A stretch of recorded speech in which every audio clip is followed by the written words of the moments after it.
All right, Isaac, Columbia City this week. Talk about what the Eagles present and what offensively are some of the things that Spartans are going to have to do to be successful this week. On offense, we're just going to have to keep clicking like we have been for the past 3 weeks. Defense-wise, I know they have a lot of returning kids in the secondary, and I think that they're actually a tough opponent for us this week because they've really played some good games. I know they've come back from a few of them, and they could be a really tough opponent for us. Now, your offense is averaging, I know you only got 49 last week, but before that, 250-plus point games. So what's really clicking for you guys on the offensive side of the football right now? I just think that we know what we're capable of on offense and that we can do anything when it comes to it. Some teams are going to take the pass away from us, but we got Grayson Basson back there that we know can run the ball coming back from last year, and Dale Stroud and Frank Martin who can really help us out back there.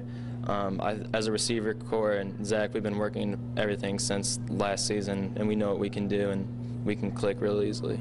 With Columbia City, I mean, this is a team that you tied with for a conference championship last year, so they're out to, you know, you've got a streak of at least a share of 4 straight, so you know that they're gunning to try and knock you off as close as they were last year. So talk about what this means in the scheme of things for the NHC. I just think it's like not to take us as lightly as a conference. I know some people say that it's kind of a soft conference, but I think that it's actually kind of a tough thing to do.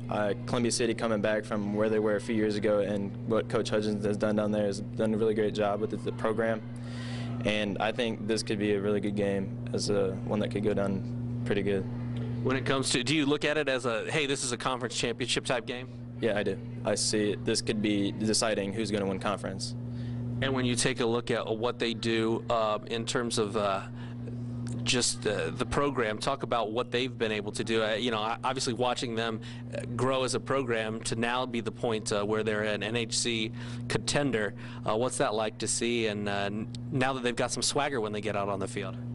It's not one of those games that people can actually look over and say, well, it's Homestead versus Columbia City. It's actually a game that people are going to come out and watch as a program, and we know that we're not going to take any opponent lightly just because of what their name is, because anybody can come out every week and compete. We just got to do what we can do on offense and defense, but their defense has been clicking like it has for the past 2 weeks now, and we could do really good. Last year, one of the most exciting games, down to the end, a 31-28 win for you guys at their place. What do you carry over from that game that you can use this time around against Columbia City?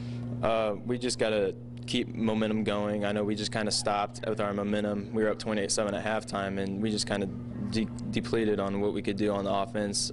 Just continue with the momentum, continue what we can do on offense and defense, and not let them gain the momentum back like they did at Columbia City. All right. Anything else you'd like to add? No, sir. All right. Appreciate it, man. You're also our